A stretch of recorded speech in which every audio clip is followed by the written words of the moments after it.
Before I end this, I want to also make sure that I pronounce your name right this time. I wanted to know, how do you pronounce your name? So also the audience knows how to search you, and also when they contact you, they know how to pronounce your name.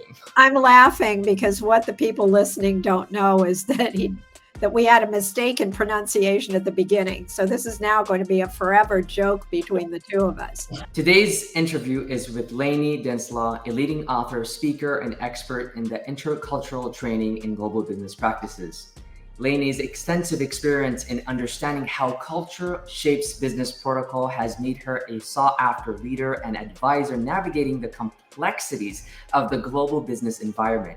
She's the author of The World Wise, What to Know Before You Go, and the co-author Working with Americans, How to Build Profitable Business Relationships. In the next 30 minutes, together we will explore Lanie's insights and gaining valuable knowledge on the impact of culture understanding in business. Welcome, Lanie. Thank you very much, Hassan. It's a pleasure to be here. Lanie, we're so delighted to have you. Even my team are so excited to have you on this podcast and to join us today, because cultural differences plays a crucial play in our shaping our successful businesses and interactions and team meetings. And your expertise is so important in today's era of time, with businesses growing from e-learning, course creation, hiring teams from the Philippines, from the Middle East, from America, and working together is like so important. And I can't wait for this discussion we can explore this discussion. But I wanted you to share a brief overview of your background and what led you to become an expert in intercultural training and business protocol. It goes back a few years. I was in the real estate development business, completely different. And the business was beginning to have an international component. And I decided that was really interesting to me. And if I wanted to participate at that level, I thought I needed some more education. So I got a master's in international business and an MBA. And at the very beginning of the program, it was all about cultural differences and the impact on business. And it was a revelation to me. And I could see that if people understood each other's cultures, they could work better together. So I decided that I should make that happen.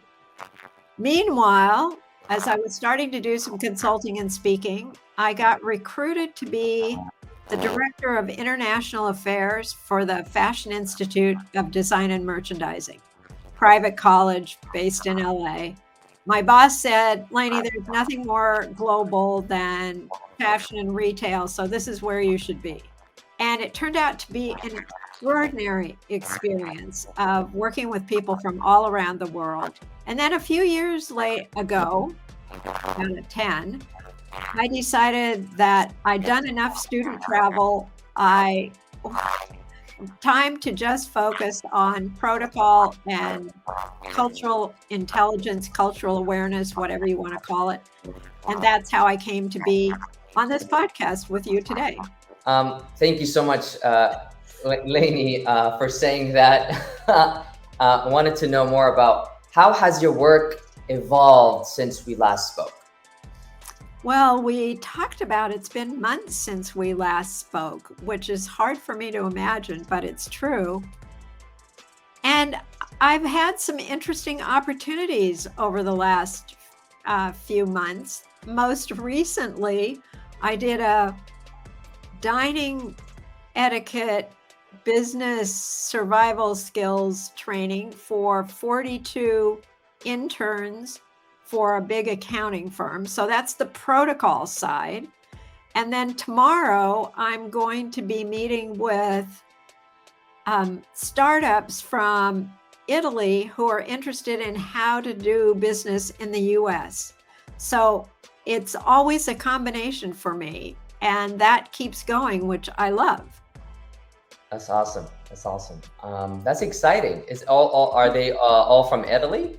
Come in. Yes, there's the Italian Innovation Center in San Francisco has a group coming in to learn more about Silicon Valley and how to be an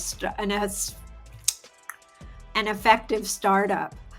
Wow. Well, just a week ago, I just came back from Italy. I was in Rome, in Florence, and Tuscany, and talking about culture. It was my first time going to Italy, and knowing the difference between how they perceive and how they act, uh, depending on the area and depending on where you're at, is very, very fascinating. I could tell you that. Absolutely. I did a lot of travel and work in Italy, and what always struck me was how flexible Italians can be about time and schedules. And it's the only place in the world I'd have to get off the plane and say to myself, relax, it'll be fine. You don't have to be quite so focused on time. That's so interesting. I definitely experienced that when I got there. 100%. Time is like you might say like let's get there by this time, and it's completely not, an hour later or 2 hours later. It's completely different. The time is like much slower. Even I've been some slower than San Diego. I think time is fluid in Italy, and that's cultural too, because Italy, it's always about there's a few extra minutes if you need them to talk to somebody, and if you're late for your next meeting, people understand that you had to spend the time it took to finish before. It's more fluid than we are here, certainly in Silicon Valley, where being on time is a sign of respect. Exactly, exactly. I want you to share a funny, memorable, if you have any funny or memorable story from your experience in intercultural training or any kind of global business interaction that show you the importance of understanding different cultures. I have a story that I always like because it makes me smile. Years ago, I was doing a workshop and I was talking about the different ways that people build relationships and engage with each other. And that part of the American approach to doing things is direct, to the point, get it done, move on. And that for most of the rest of the world, the way we just talked about Italy, it's more fluid, that communication is about building the relationship as well as providing information. And as I got to sort of that stopping point, one of the women raised her hand and she said, "Oh, now I understand why they write those weird emails." And I thought, what is she talking about?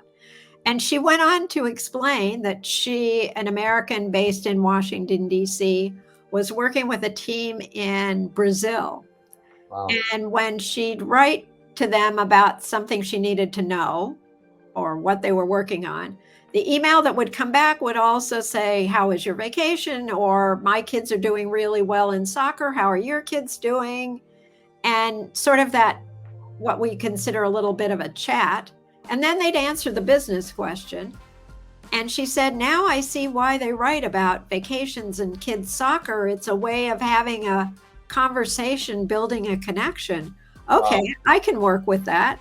And it was just a light bulb went off for her that it wasn't a waste of time. It was important from their perspective. And they would answer the business question. But first, they needed to touch like a handshake or a hug.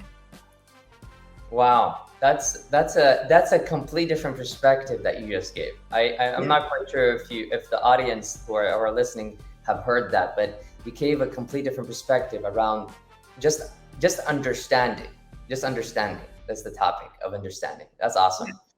Um, can you tell us about a situation where cultural differences initially seemed challenging, but it turned into an interesting or an enlightening experience? I think that was true for in terms of learning about cultural differences, seeing it in action, and having a new perspective. That's kind of what we're talking about. I Exactly. think that happened for an attorney I worked with who was based in Southern California, was going to Saudi Arabia to present at a conference. And he wanted some information, some background about what to expect, what might be different. I give him a lot of credit for asking before he went. And when he came back, so we covered a lot of issues. And then off he went. And when he came back, he said, Lanie, you'll be surprised maybe to hear what was the most useful thing I learned that prepared me to be successful in this environment.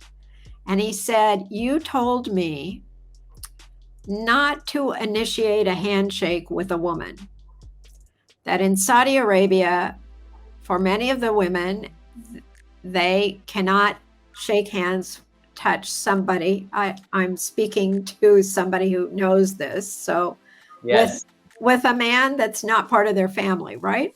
Yes, Close family. that is correct. So I told him, don't initiate a handshake. If a woman is comfortable shaking hands with you, she'll initiate the handshake. He said, I sort of felt you sat on my shoulder saying, don't do that, all the way through. And he said, most importantly for me, the person that was charged with getting me set up in the conference, what I needed to know, where I would present, was one of the women who was in charge. And he said, I heard you sitting on my shoulder saying, just wait and see what happens. And she didn't extend her hand, and so I didn't. And it was an excellent experience working with her. And I thought, knowing that in advance avoided an uncomfortable moment between the two of us and allowed us to work together through this conference in a way that was really productive. And I was super happy. So it's a little bit of knowledge applied, allowed him to really engage in the environment and be comfortable, and also not make somebody else comfortable. How the small things could make a huge difference. And just, it could be a deal, it could be an opportunity, it could be a conversation, it could be a relationship. That these small little things in culture understanding, and not judging the aspect of the culture, but understanding, okay, this is the reason why, this is how they work. And we just got to respect and go with it. And one of the things that in Saudi that we this is myself, this is what I would do. If it's someone that I don't know and I'm not quite sure, I would always put my hand on my heart. Mm-hmm. That's what I would do usually. If I'm not quite sure, it's like, nice to meet you. Like, I would do that on my heart and put my hands on the heart and saying, that's my hello. If it's right. A woman. So thank you for sharing that, because that is something very important that I think a lot of people that are on the entrepreneur side in the States not fully understand that specific detail. Yeah, open my mouth to say, yes, it's often the details. The first story is about a woman getting aggravated about an email until she understood what was behind the form of the email. And here you have, how do you greet someone? It's those first impressions that can make so much of a difference. And it's essential to be aware that something might be different.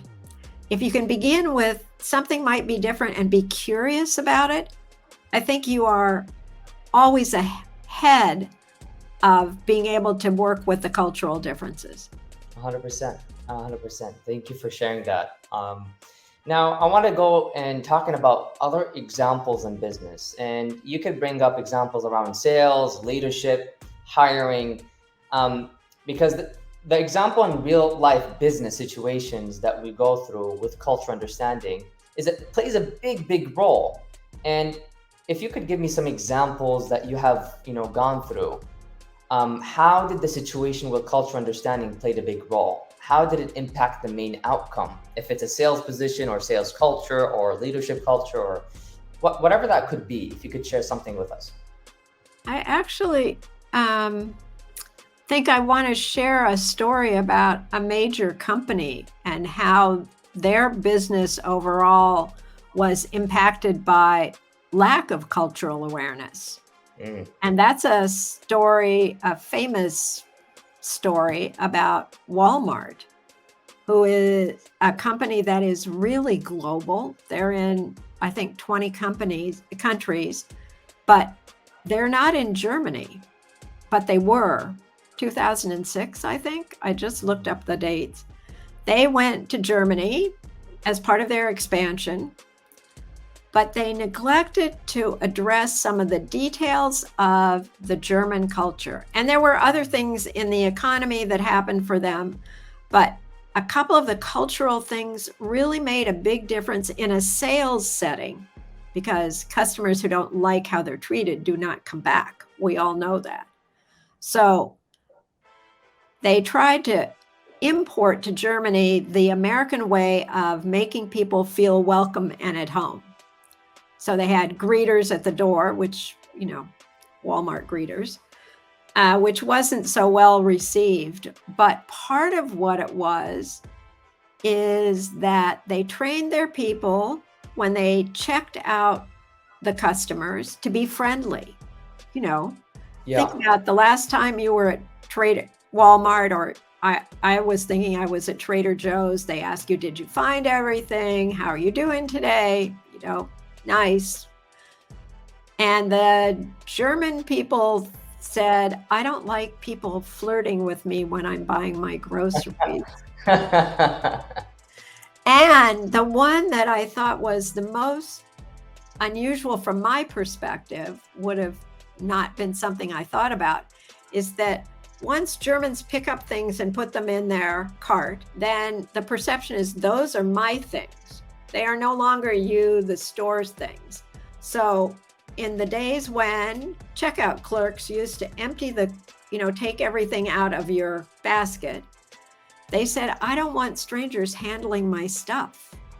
And when I thought that was just a little hard for me to get my head around, but I was doing a workshop and one of the women was from Germany, and she said, oh yeah, my mother used to come home so mad from going to Walmart had handled her stuff that they just didn't go back. And ultimately, it was a combination of things in the economy, but a big issue was that they hadn't really looked at the culture and how to engage with the community. And they ended up withdrawing from the country, closing down 85 stores. Imagine the cost of that. So sometimes there is a very big real cost, and it came from not really paying attention, learning in advance about the culture in enough depth to know how to engage with your customers. So from a sales perspective, always knowing how some of these subtle details about customer behavior, customer culture are essential.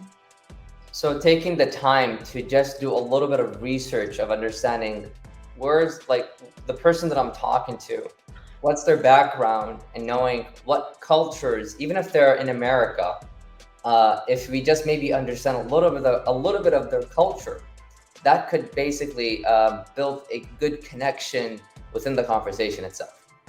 And I want to point out one thing while we're talking about this that we seldom talk about is it's almost impossible, thinking about Walmart, it's almost impossible to understand your own culture except in terms of a different culture, because culture is really how we think, how we view the world, what we value.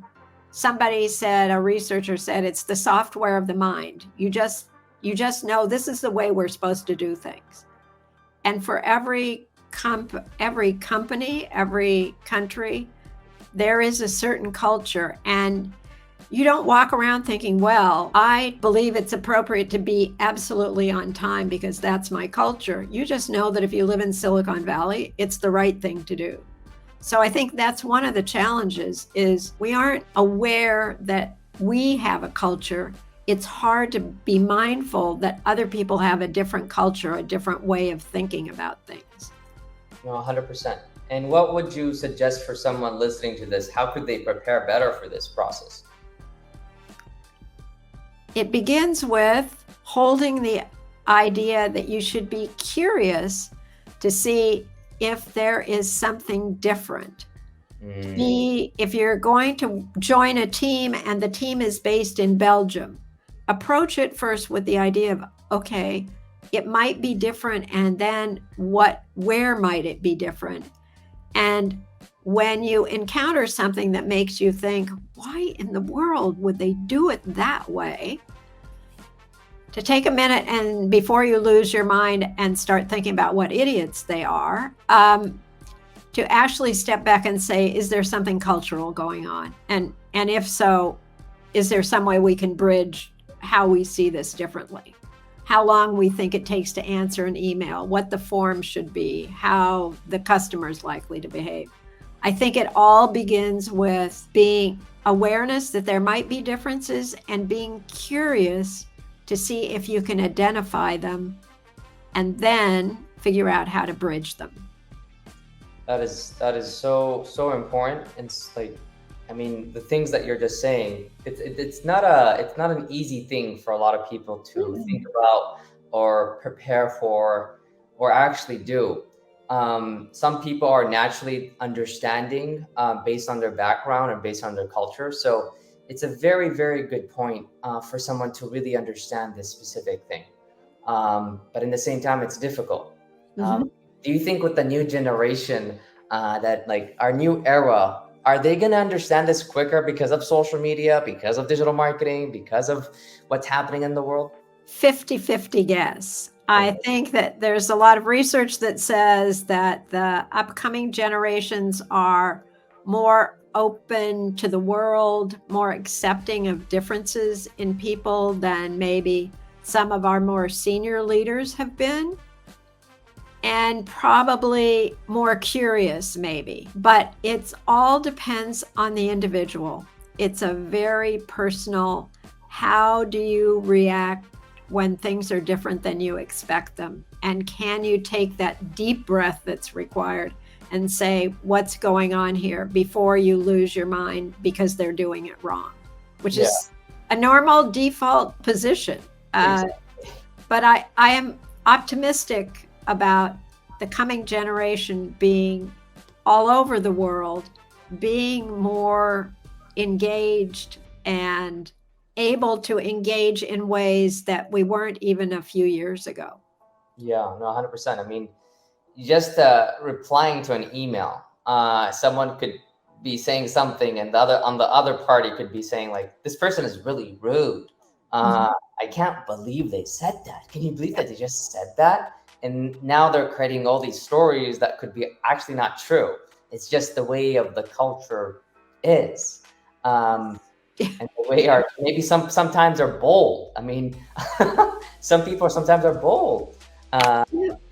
Yep. And So you know what? We have that problem here in the US because email is always open to interpretation. It's a tough medium to be sure you got exactly what somebody said. Oh, I could just tell you stories of small things. Never mind. Your turn. can you share a specific instance where cultural differences helped bridge a gap between two different parties and led to a successful business collaboration? Oh, we love successful stories. So I have a favorite, of course, and that was actually the success came from awareness of cultural differences. And it was an experience with a big trucking company. I did a workshop for them about cultural differences, sort of an introduction to the fact that cultural differences exist. And afterwards, I got a call from the vice president of sales who said they were bringing to the US a sales executive from Italy. Italy plays a part in our conversation today, doesn't it? It does. Wow. This is Somebody who was Italian, but who had been working in Switzerland, which in itself is a whole thing. And they were bringing him to the Western United States. And Danny said to me, the VP, I never would have thought about having to do something different in onboarding this guy if I hadn't heard your talk.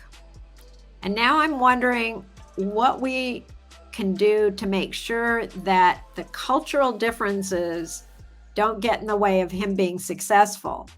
So we decided several things, and he knew not only was this person a really successful sales executive, but he was a wine connoisseur, a huge soccer fan. So with just a little bit of information, he was able to build a different onboarding. For one thing, he decided to create a position of a cultural mentor to partner with this person, somebody who could explain, this is why we do things this way here that might surprise you. Tell me how you do things there, to help him avoid some common mistakes or misunderstandings, to have some person that he could turn to and say, I don't get this, or it's making me crazy, or how could you people be doing this? A cultural mentor, which some major companies who move people across borders have been doing for years.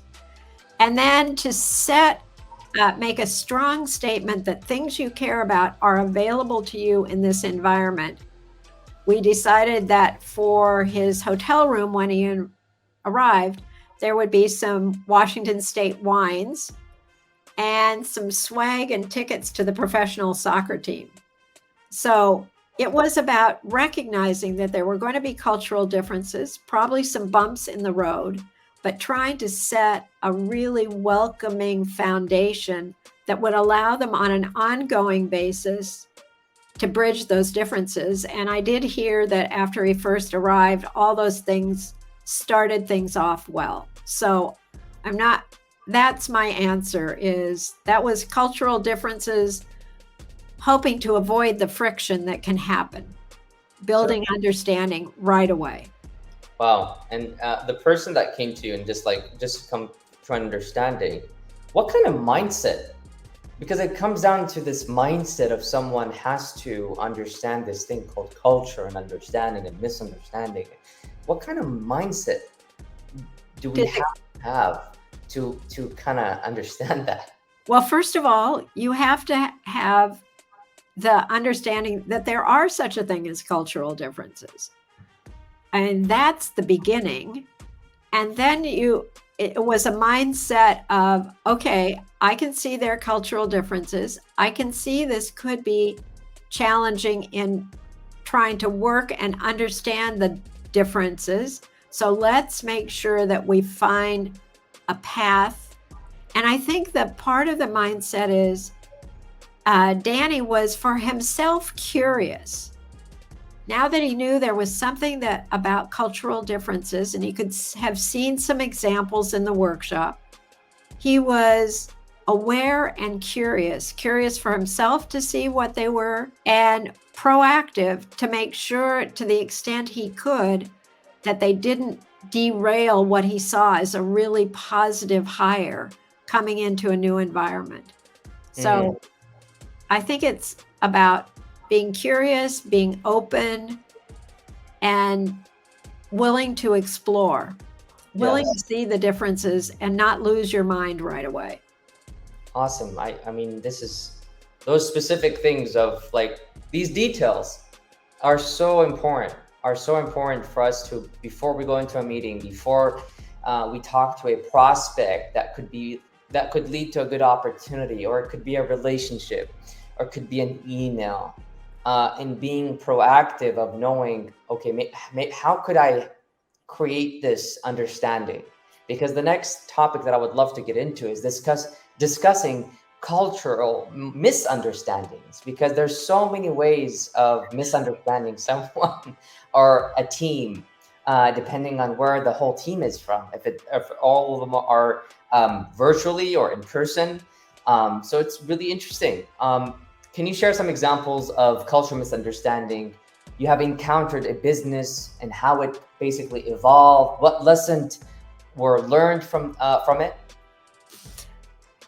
I will tell you a story on myself. One of my moments, let's call it. So when I was at FITM at the Fashion Institute, one of the things we did was develop a program for Chinese textile and garment manufacturers about product development, a different way of operating. And the Chinese Garment and Textile Association in one region asked us to come and explain the program to their members in several different cities. And I was lucky I got to go with the fellow who represented them in California, a guy named Sydney. And we went to several places, talked about the program, met with the association members, and the most senior guy, the chairman of the association, had been in LA, and then we met up with him in China, and he traveled with us. Great guy, Mr. Chin. Okay, so all good so far. Everything's going well. It's a little frustrating. I can't understand Chinese. Everybody's talking all the time, and I'm kind of sitting there. And then presenting with a translator about the program. And at the final lunch, Mr. Sydney was there, some of the other people, Mr. Chin was there, Mr. Lee, who represented the government support for it. And Mr. Chin was by far the oldest person in the room, the senior chairman. So I thought in China, you recognize the older person first. And I asked Sydney if I could offer a toast of thanks to Mr. Chin, who'd had this idea and made it happen. And you get the drift. Yes. So I get a yes. So I stand up, I offer a little short, nice toast. And there seems to be, and everybody drinks, but there seems to be a little bit of a something going on. Sydney is sitting next to me laughing, which is not helpful for my feeling at that moment. And he said to everybody, "Let me explain to you." So he did it in English so I could understand. Then he translated it to Chinese. Let me explain to you. Lanie always wants to learn what's the appropriate thing to do here in China. She's very serious about that. So I'm going to explain to her that she really should not have offered the first toast to Mr. Chin. At which point I thought, oh, let me leave now. That here in China, she should have offered the first toast to Mr. Lee, who represents the governor, who is probably 30 years younger than Mr. Chin. Wow. And so Twist. all I could say was, but I know Lanie won't be mad at me. And he said, I know Lanie won't be mad at me to explaining this. So I said, of course, I'm not mad at you, but I'm very embarrassed. And then spoke to Mr. Lee saying, thank you for all your help. I probably would have done that anyway, but I didn't know I was supposed to thank the government guy first. But I tell you this story because no matter how well-intentioned you are, how culturally aware you think you are, sometimes you just get it wrong. But it worked. It was okay. In fact, in a way, it was good because we all shared a moment of understanding and laughter but when people understand that you're really interested, that you care about respecting, it's really about respecting their way of doing things, then they'll teach you, they'll forgive you your mistakes, and they'll help you understand. And that's part of, you have to establish that, and then amazing thing happens. You learn things. Wow. Did I answer your question well enough? Well, very well enough. You gave a great example of, it's so many things, but sometimes you just gotta go with it. Got to go with it. And Misunderstanding. and that's part of it. You have to be willing to make a mistake. Yeah. So talking about mistakes, what are some common cultural pitfalls or miscommunications in the international world or business? And how can a professional executive and the sales department and the HR department address and prevent them proactively? Well, you've heard me. We've been talking for what, 40 minutes, and I've used the word be curious about 1,000 times. It all stems from making sure that you start to think about cultural differences before when you hire the attorney who's going to help you enter a new market, you should hire or find a training program in cultural differences so that it's ingrained. Now, what are the mistakes? Is that what you asked me? What are the common mistakes? The pitfalls, the mistakes or pitfalls that happen. Yeah. Well, pitfalls that happen is I embarrassed myself at a lunch where I meant to thank everybody. So that's one of the pitfalls, is you make a fool of yourself sometimes. Okay. You insult somebody. So we Americans sometimes so casually, without having any idea, insult somebody. So think about, you go to a networking event, you see somebody and you say, "Hi, how are you?" And then you say, "Gosh, I'd been waiting to talk to you about XYZ," right? Yes. Well, somebody coming from across the world, oh, I'll tell you a story, has sort of two reactions to the "Hi, how are you?" They are, "You don't know me very well, so why are you asking me a personal question?" Who would think? Or they start to answer you to tell you how they are. But meanwhile, you've said, "Hi, how are you?" And "Gosh, I've been waiting to talk to you." And you go off on what you've been waiting to talk to you about. And they're thinking, "Don't ask me a question if you don't want an answer." So those are the kinds of pitfalls that you just honestly almost impossible to prepare for, unless you realize as an American that "Hi, how are you?" is how we say hello. And most people coming from someplace else don't know that. Yeah, no, 100%. That is such, thank you for sharing that, because that example now people could think about what we're trying to say sometimes could be completely different.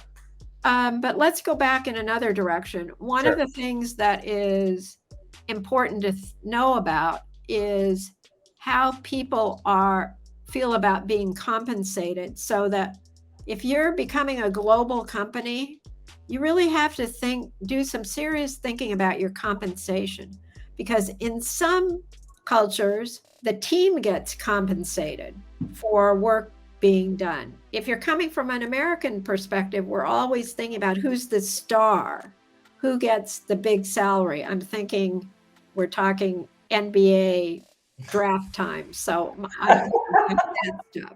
So you have to look at how you operate, somebody would say, through a different lens. But you have to, one of the areas to think about as you're expanding is how does compensation get equalized in some way across the borders? And that's, it's one thing to talk about "Hi, how are you?" being a problem, but it's another thing to think about how is compensation perceived, what's appropriate. And, there are lots of other things, but there you go. How's that? Does that help? That is perfect. This is perfect. What you just said. It's what I'm trying to understand myself, and what I want others to just get a different perspective around the topic. So thank you. Let's shift to one of your books, Worldwise. In your book, Worldwise, What to Know Before You Go, you offer practical insights on how culture influences business, which is very interesting. Right now, we're talking about the same exact thing. Could you share a couple of recent examples or trends that highlight the importance of cultural understanding in the ever-changing global business landscape? Well, it's really all about what we're living through right now, is work from anywhere. So there are two ways. We've got people who choose to go to Portugal and work with an American company, or I know a woman who relocated with her family to New Zealand during the pandemic, but she has a law practice in San Francisco, and most of her clients still are US based. But she's got clients in US, she's got clients in New Zealand, she has people who work with her in both places.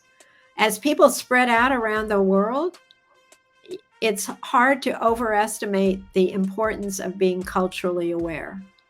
And I would point out that it's not just culturally aware between New Zealand and San Francisco. It can be culturally aware between San Francisco and Austin or New York or Denver or Florida. The US is a big country, one of the biggest, second biggest country in the world. And we are very diverse regionally. And you've probably heard all the stories about, the New Yorkers think the Californians are lazy, and the Californians think the New Yorkers are rude and in a hurry. And, the people in the South with all y'all come and ma'am and sir will make you crazy. And we don't, we have our own cultural differences within the 50 states. Yeah. So, but I think that the trend for work anywhere, hire anywhere, really shows us, or should, that's a big word. It would be great if people, as they expanded, thought about culture as well as where's the nearest airport, how can I get home, the practical things. Can I? Exactly. And I mean,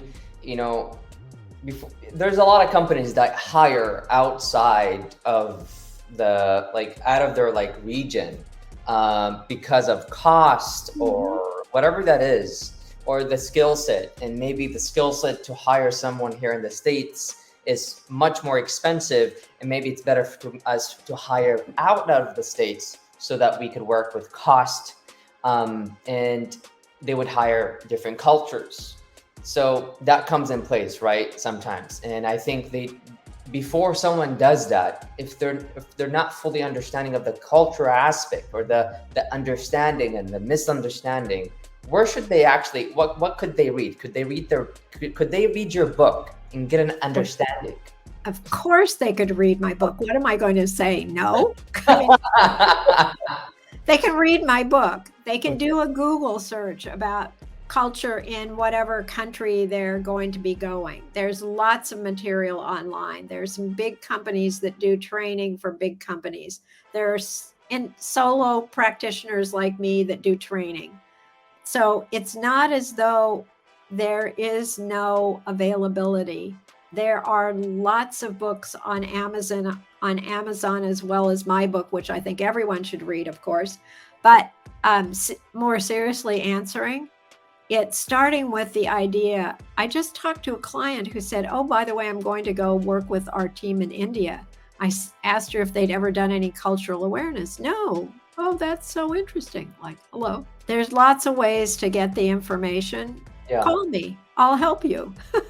Exactly. Being resourceful is something really important, and doing the research beforehand sometime will actually save you a lot of money before you go into that.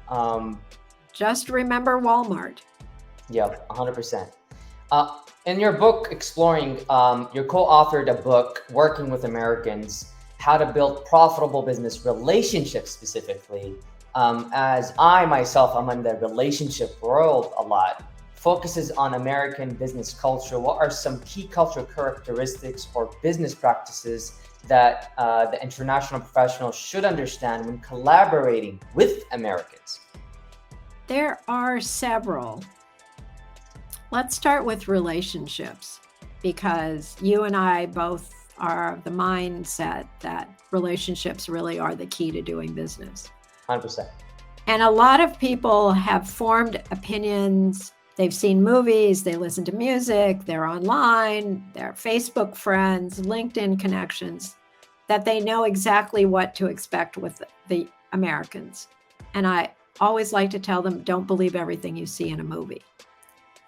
But some things to think about is Americans, we like to think we're friendly, but we're actually very puzzling to people because we are very casual about starting relationships and friendships.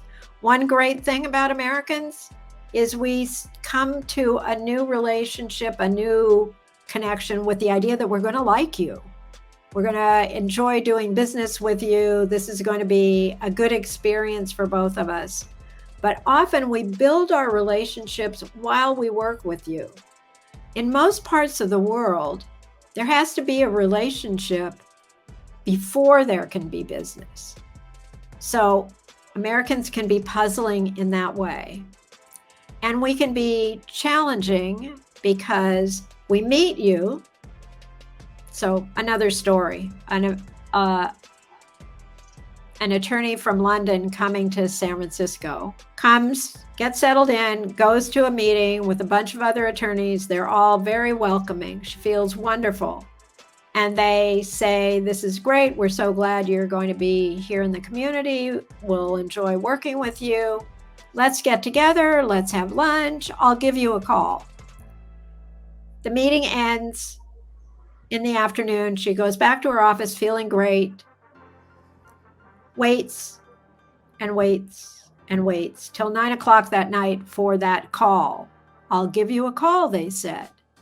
But nobody ever called her that day because for us, speaking as an American, that kind of conversation is a little bit like giving you a hug.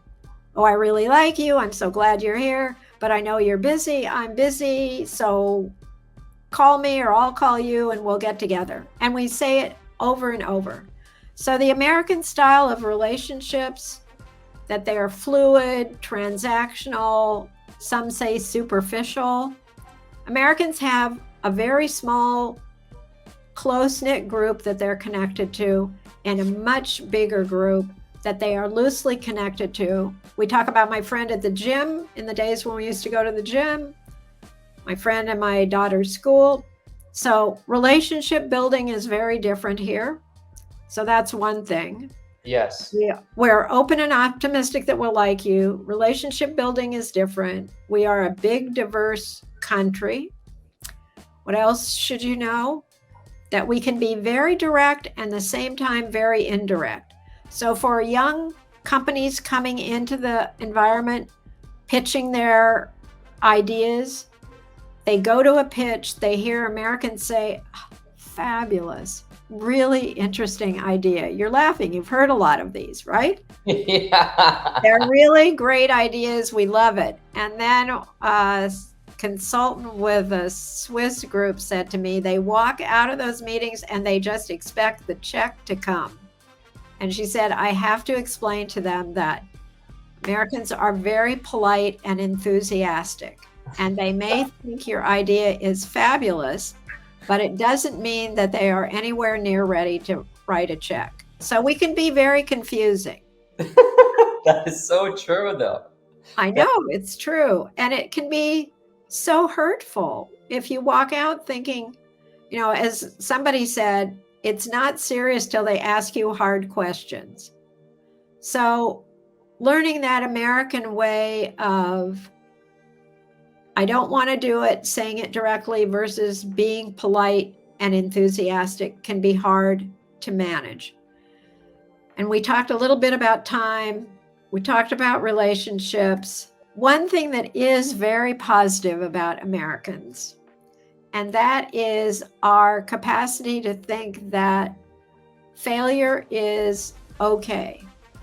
Fail can be translated, I was told, and I've adopted this translation, first attempt in learning. So our attitude when something doesn't work is, okay, what did you learn? Are you going to do it again? And that is, I think, taught to our children when they try something, to learn a sport, do some project. Okay, it didn't work. What did you learn? Are you going to try again? And it is very attractive for people whose culture is not as approving of failure. 100%. So That is the way you said it is just perfect. So thank you for sharing that about the Americans, because the other side, like, because me working with other clients, and the deal might take 6 months or a whole year for the deal to happen if it's other countries other than the States. And because my background, I was, Middle Eastern, Saudi Arabian, American, different religions, and all this other stuff. I understand that. So it's thank you so much for sharing that, because I'm not when I'm online, I don't hear that perspective a lot. I don't hear it enough, and I just want to say thank you for sharing that perspective. Now, with us kind of closing out the interview here, I want to leave the audience with one more thing: the future of applications and relevance around this topic. With the ongoing globalization of business and increasing in the interconnectedness of culture, how do you see the importance of intercultural competence evolving practically in working with Americans? What are the skill sets, knowledge do you believe we as entrepreneurs, leaders, executive would be most valuable for professionals in the upcoming years? Well, if I understand you, I think the most important thing is an open mind and a curiosity, not just in situations where your team is suddenly going to be part in Chile and part in Norway, but just being curious about the people that are part of your teams wherever they are. Because and I think you pointed this out earlier in our conversation, even within the US, we have people from all over the world. We have some of the largest populations of people from Vietnam, from Armenia, from China. So we have people who even if they're second or third generations in their family living in the US, they still bring some of that history and culture and perspective that's part of their family history. So I think the most important thing we can do is have this mindset of being curious about, are there differences, and being comfortable enough to look for the common ground. Yes, there may be differences, and this part gets overlooked, I believe. But if you think back to my very first example about the woman who said, oh, that's why they write those crazy emails. What she was missing is there was common ground in those emails. They both had kids who played soccer. So look for some common ground. Did you both do whatever? Travel, have a favorite city, like the same food, love the same music. I discovered that there are something like 30 kinds of fried chicken around the world. Is fried chicken your favorite food? And what does it look like in your city versus what it looks like in my city? So look for common ground that will help you bridge the days when your perspective about something is completely separate and you have to find a way to work through it. If you can be curious and look for common ground, you can find a way to bridge the differences. That's awesome. Thank you so much for sharing that. Before I end this, I want to also make sure that I pronounce your name right this time. I wanted to know, how do you pronounce your name? So also the audience knows how to search you, and also when they contact you, they know how to pronounce your name. I'm laughing because what the people listening don't know is that we had a mistake in pronunciation at the beginning. So this is now going to be a forever joke between the two of us. My first name is pronounced Lanie, like lay and knee, Lanie. My parents made it up. And my last name is Denslow. Well, Lanie, we truly appreciate your valuable insights and expertise in shedding light on the impact of culture and global business practices. Your books and work have provided invaluable guidance to countless individuals and organizations. So thank you so much for being a part of this podcast, your time and wisdom with us today. I had so much fun. I think there's going to be other parts of this podcast that could be explored in the future. where could people find you? Probably the easiest is to find me on LinkedIn. Okay. So find me on LinkedIn, send me a note. I'd be happy. You can find me on WhatsApp, and I would be happy to connect with anyone who is listening to this podcast. So please reach out to me. And thank you. This was the most fun podcast. And thank you for your interest, and thank you for your friendship. Thank you so much.